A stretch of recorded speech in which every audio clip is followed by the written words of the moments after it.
భారత్లో రెండే మతాలు, ఒకటి సినిమా, రెండోది క్రికెట్. అంతలా ప్రాచుర్యం పొందింది క్రికెట్ క్రీడ. క్రికెట్ క్రీడలకు ప్రవేశించేందుకు క్రికెటర్లు అనేక మంది అనేక ప్రాక్టీస్ ద్వారా వెళ్తూ ఉంటారు.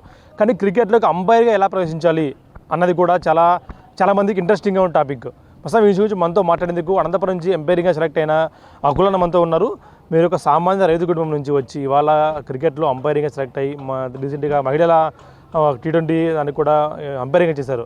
ఎలా అనిపిస్తుంది, ఎలా వెళ్ళాలి మొత్తం? అంటే మనకి ఇక్కడ ఫస్ట్ డిస్టిక్ లెవెల్లో అంటే ఎగ్జామ్ పెడతారు, అక్కడ పాస్ అయ్యి మరి జోన్ ఉంటుంది, జోన్ పాస్ అయ్యి తర్వాత స్టేట్ ఉంటుంది, స్టేట్ పాస్ అయిన తర్వాత ఇట్లాగ మనకి ఇంటర్ డిస్టిక్స్ ఏవైతే ఉన్నాయో మన త్రోట్ ఆంధ్ర అంతా 13 డిస్టిక్స్ ఏవైతే ఉన్నాయో ఆ డిస్టిక్ మ్యాచ్లకి మనం అంపైరింగ్ చేయొచ్చు అనమాట. అంటే దీంట్లోకి ఎలా ప్రవేశించాలి అన్నది కూడా చాలా మంది తెలియదు. ఎందుకంటే క్రికెట్లోకి మామూలుగా ఆడేందుకు వెళ్ళే మార్గాలు ఉంటాయి, కానీ అంపైరింగ్కి ఎలా వెళ్ళాలి, అంపైరింగ్కి ఎలా వెళ్ళాలి, స్ఫూర్తి మీకు ఎందుకు కలిగిన అంపైరింగ్కి వెళ్ళాలి అని? అంటే నాకు యాక్చువల్గా నేనైతే పెద్దగా అంటే ఈ లెదర్ బాల్ క్రికెట్ అయితే ఏం ఆడలేదండి. మా ఊరు వచ్చి ఆత్మకూరు మండల్ పి కొత్తపల్లి, చిన్న విలేజ్, 200 ఇండ్లు ఉంటాయి మాత్రమే. మా ఊర్లో మాకు తెలిసిన ఒక అతను అంతకుముందు చేసేవాడు. సో తమ్ముడు ఇలాగ ఉంటుంది అంపైరింగ్ అనేది, ఏదో చేసిన దానికి డబ్బులు ఇస్తారని చెప్పేవాడు. సో అతనితో పాటు నేను 2012లో ఇక్కడికి వచ్చాను. ఇప్పటికి 12 సంవత్సరాలు అయింది ఇక్కడికి వచ్చి. ఆ అన్న ద్వారా నేను డిస్టిక్ ఎగ్జామ్ రాశానప్పుడు నాకు ఆ రోజు ఏంటంటే క్రికెట్కి ఏవైతే ప్లేయర్స్ ఆడతారో అలాగా అంపైరింగ్ కూడా ఇలాగ ఉంటుంది అని తెలియదు అనమాట. అంటే లా ఉంటుంది, లా ప్రకారమే మనం అంపైరింగ్ చేయాలనేది తెలియదు అనమాట. నేను ఆ రోజు ఫస్ట్ టైం 2012 ఎగ్జామ్ రాసినప్పుడు పాస్ కాలేదు. సో లోకల్గా స్కోరింగ్ అట్లాగే అంపైరింగ్ కూడా లోకల్ మ్యాచ్లు చేసేవాడిని. తర్వాత 2014లో ACA state panel scoring exam జరిగితే అప్పుడు నేను రాసిన తర్వాత నేను స్టేట్ సెకండ్ రావడం జరిగింది అప్పుడు 2014లో స్కోరింగ్ ఎగ్జామ్లో. తర్వాత ఇంకా 2000 అలాగే స్కోరింగ్ చేస్తా 2018లో అంపైరింగ్ కూడా రాశాను స్టేట్ ప్యానల్. అందులో కూడా పాస్ అయ్యి ఇలాగ డిస్ట్రిక్ట్ మ్యాచ్లు చేస్తున్నా. ఇప్పుడు ఈ అప్కమింగ్ దులీప్ ట్రోఫీకి లైజన్ ఆఫీసర్ అంటే 4th అంపైర్ లాగా నన్ను అపాయింట్ చేయడం జరిగింది మా డిస్ట్రిక్ట్ అసోసియేషన్ కానీ ఆర్డిటీ కానీ. దానికి నేను ఎంతో రుణపడి ఉంటాను. మీకు చాలా మందికి తెలియదు ఎలా వెళ్ళాలి దీని అనేది కూడా. అసలు ఈ అంపైరింగ్లోకి ఎంట్రీ ఎలా ఇవ్వాలి, క్రికెట్ మ్యాచ్లోకి ఎంట్రీ ఇవ్వడం చూసాం, కానీ అంపైరింగ్లోకి మ్యాచ్లోకి ఎలా ఎంట్రీ ఇవ్వాలి, ఆ ఆసక్తి ఎలా పెంచుకోవాలి మనము, దానికి ఏమైంది ఎగ్జామ్స్ ఏం అడుగుతారు ఎక్కువగా వీటి మీద? అంటే మేము లోకల్గా కండక్ట్ చేస్తాం అనమాట. ఎవ్రీ ఇయర్ కానీ ఎవ్రీ 2 yearsకి ఒకసారి ఎంపైరింగ్ ఎగ్జామ్ ఏదైతే ఉందో దాన్ని కండక్ట్ చేస్తాం డిస్టిక్ లెవెల్లో. దాంట్లో ఎవరైతే పాస్ అయ్యారో వాళ్ళకి జోన్ కానీ తర్వాత స్టేట్కి కానీ పంపిస్తాం. ఇలాగా ఎగ్జామ్ రాసినప్పుడు పాస్ అయితే తర్వాత నెంబర్ ఆఫ్ మ్యాచెస్ అండి ఇక్కడ చేయడం అనేది. ఎంపైరింగ్లో ఎక్కువ మోర్ ఎక్స్పీరియన్స్ రావాలంటే నెంబర్ ఆఫ్ మ్యాచెస్ అనమాట.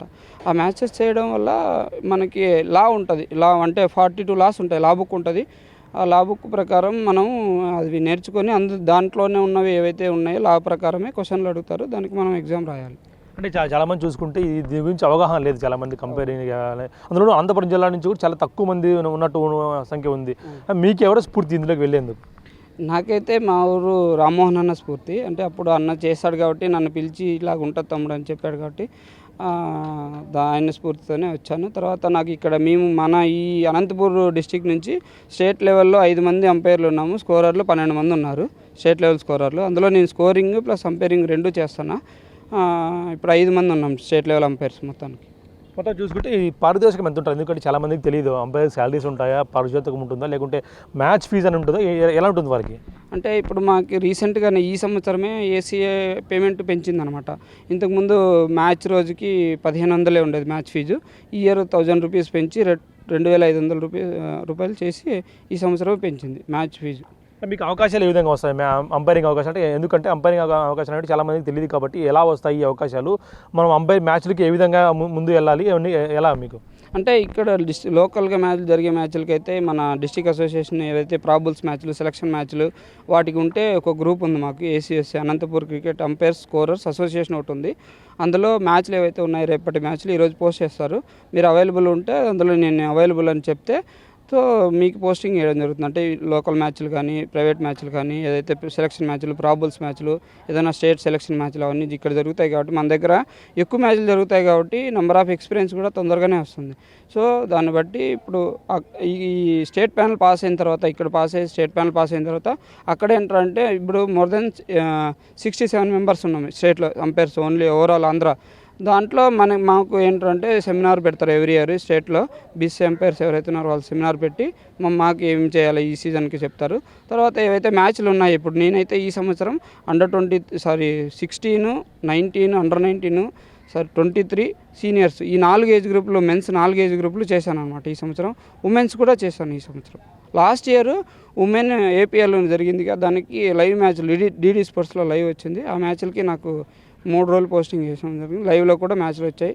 మా వాళ్ళు చాలా అంటే ఇంట్లో వాళ్ళు, మా అమ్మ కానీ మా మిస్సెస్ కానీ ఎవరైతే ఉన్నారో, అంటే మనం ఇన్ని రోజులు ఇక్కడ వచ్చి చేస్తున్నాం, మ్యాచ్లకు వెళ్తున్నాం అనేది వాళ్ళకి చెప్తున్నాం, కానీ ఏంటి అనేది వాళ్ళకి తెలియదు. ఒకసారి టీవీలో రావడం చూసి మా అమ్మ చాలా అంటే ఇట్లా చేస్తున్నావా, నువ్వు ఇంత పెద్ద మ్యాచ్లు చేస్తున్నావు అని చాలా సంతోషపడింది మా అమ్మ. అంటే ఒకవేళ ఇప్పుడు దులీప్ ట్రోఫీ కూడా తదుపరి సెలెక్ట్ అయ్యి నీకు ముందు వచ్చే అవకాశం, తదుపరి లక్ష్యం ఏంటి నీకు? తదుపరి లక్ష్యం అంటే ఇప్పుడు స్టేట్ అయిపోయింది. అది ఇప్పటికి 6 సంవత్సరాలు అయింది. 2018లో నేను స్టేట్ అంపైరింగ్ పాస్ అయ్యాను. తర్వాత బీసీఐ ఏదైతే ఉందో అప్పుడు వాళ్ళు బీసీఐ ఎగ్జామ్ పెడితే మనకి ఇది రంజీ ట్రోఫీ కానీ ఏదైనా స్టేట్ మ్యాచ్లు కానీ అంపైరింగ్ చేపిస్తారు కదా, దానికోసం వాళ్ళు ఎగ్జామ్ పెడతారు బీసీఐ లెవెల్ 2 అని. ఆ ఎగ్జామ్ రాయడానికి రెడీగా ఉన్నా. అది రాసి తర్వాత రంజీ ట్రోఫీ చేయాలనేది నా లక్ష్యం. ఇప్పుడు దులీప్ ట్రోఫీకి లైజన్ ఎంపైర్గా సెలెక్ట్ అయ్యారు మీరు, ఎలా అనిపిస్తుంది? అంటే నేను ఉన్న వాళ్ళు అంటే 5 మంది ఉన్నాం కదా, మేము 5 మంది ఎవరు చేసినా నాకు ఇదే, కానీ నాకు ఇవ్వడం ఫస్ట్ మ్యాచ్ నాకు అంటే చేయమని చెప్పారు. నాకు చాలా సంతోషం వేసింది. ఎందుకంటే మనం ఈవెందో ఎవరైనా మనం ఒక ఆడియన్గా వస్తే గ్యాలరీలో నుంచే చూస్తాం.